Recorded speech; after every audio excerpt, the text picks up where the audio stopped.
Di tengah hiruk pikuk kota, ada sosok yang kerap kita temuin namun jarang kita pahami. Ia bukan hanya sekedar pelawak, tapi penjaga senyum di balik topeng warna-warni. Nama aku Rian, usia 34, sekarang mau jalan 34 sih. Ya, terus kalau jadi kayak gini kurang lebih 2 tahun lebih lah. Ya.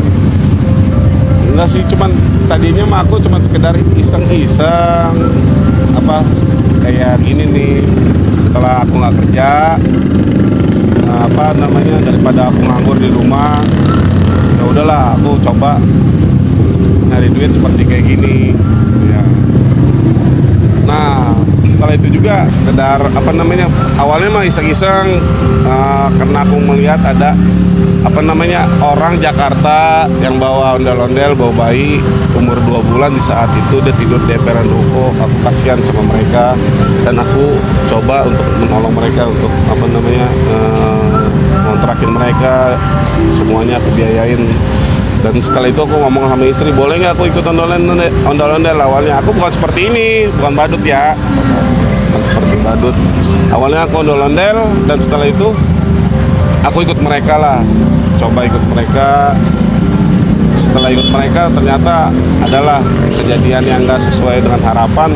Aku akhirnya jalan sendiri gitu. Aku jalan sendiri. Setelah itu udah aku seperti ini jadinya. Apa yang membuat abang memilih profesi ini? Ya, untuk memilih profesi ini mungkin kebutuhan ya, untuk saat ini nyari kerja lagi sulit ya. Jadi aku milih profesi seperti ini dulu gitu. Bagaimana keseharian sebagai badut di pinggir jalan, Bang? Kesehariannya ya, kalau maksudnya keseharian itu aku sebelum berangkat kerja jadi kayak gini, aku ngurus anak dulu. Kan istri aku kerja ya. Setelah istri aku pulang, aku jadi badut seperti ini dari sore sampai jam 9 atau jam 10 malam lah maksimal. Aku seperti ini ya, aku jalanin hepan-hepan aja di pinggir jalan kayak gitu. Ngikutin alur ya, Bang ya? Ya. Apa yang paling sulit dari pekerjaan sebagai badut, Bang? Ya awalnya kan aku bukan orang jalanan. Ya mungkin awalnya ya itu doang, aku malu tadinya. Ya, cuman kan karena aku ngeliat daripada aku di rumah nggak ngasilin duit, lebih baik aku kerja. Yang penting mah aku kerja nggak itulah. Ya.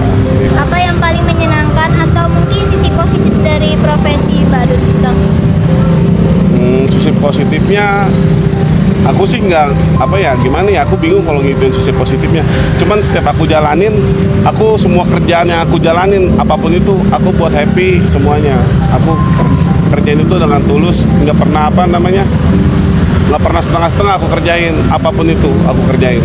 Mungkin aku sekarang untuk saat ini di Batavia karena tempatnya ya rame. Kalau untuk nyari kayak gini kan tempat yang ramainya lebih rame jadinya. Gimana sih respon orang-orang terdekat, terutama kayak anaknya abang waktu awal-awal ngeliat atau tahu pekerjaannya kayak gini gitu? Responnya gimana? Ya kalau responnya kan masalah anak abang masih kecil, umur 3 tahun, mungkin belum ngerti dia. Cuman di pihak keluarga kan abang selalu nutupin. Cuman masalah kayak gini abang yang tahu baru istri doang. Dari pihak keluarga besar belum pada tahu. Jadi keluarga besar abang itu belum ada yang tahu untuk kerjaan yang sekarang abang lakuin. Yang keluarga besar tahu abang masih kerja di pabrik gitu. Pernah nggak dapet kayak perlakuan yang kurang enak atau kurang menyenangkan dari orang sekitar gitu? Ya pernah. Cuman abang nggak pernah ngambil pakai hati. Ya udah abang lakuin kerjaan lagi. Maksudnya terusin aja udah, nggak pernah melanjutin. Ya tetap melanjutin. Kalau misalkan ada yang dapat perlakuan yang enak dari pihak orang lain, abang nggak pernah mikirin. Ntar kalau misalkan dipikirin, ntar kita kan jadi badut, jadi nggak hepan, jadi bawaannya nggak abang berusaha untuk menghibur ke orang lain, berusaha sebisa-bisanya untuk menghibur orang lain. Ya kalau bisa jangan mengemis, cuman berusaha untuk menghibur abang. Itu kan kayak yang tadi kan barusan dibilang ya kayak berusaha ngehibur, terus kepastikan nanti kayak orang-orang lainnya yang ditemuin kan kayak pada senang, senyum gitu. Terus kayak pas udah mendapatkan kayak gitu itu rasanya gimana? Kayak misalnya berhasil bikin orang senang, bikin orang senyum gitu. Oh, kalau iya yang abang lakuin itu bukan masalah abang dapat duitnya ya, bukan. Abang itu ngelakuin kayak gini ke apa namanya, terutama anak kecil ya, untuk menghibur mereka, nyari duitnya. Abang bukan untuk mengemis di pinggir jalan, bukan, menghibur mereka. Kalau setelah mereka senyum, abang juga ikut senyum jadinya, karena abang juga punya anak kecil di rumah. Profesi ini tuh kayak cukup buat memenuhi kebutuhan sehari-hari abang apa enggak? Kalau kebutuhan sih alhamdulillah cukup lah ya. Tapi untuk saat ini abang belum bisa mencari kerja yang lain karena masalah faktor umur, faktor semuanya lah, belum bisa. Sebelum jadi badut gini, pekerjaan sebelumnya tuh apa? Aku terakhir kerja di pabrik baja 6 tahun, dari 2010 kalau nggak salah. Aku udah kerja ya. Dulu aku juga pernah sempat kuliah sambil kerja, aku pas sempat kuliah. Kelas karyawan gitu ya? Pertamanya kelas regional, masih kelas biasa ya. Aku masih kelas biasa, terus setelah aku kerja aku ngambil kelas karyawan jadinya. Nah setelah aku udah kerja ternyata sampai 12 semester aku nggak terusin, sampai detik ini aku belum lulus. Menurut abang nih, apa arti menjadi badut?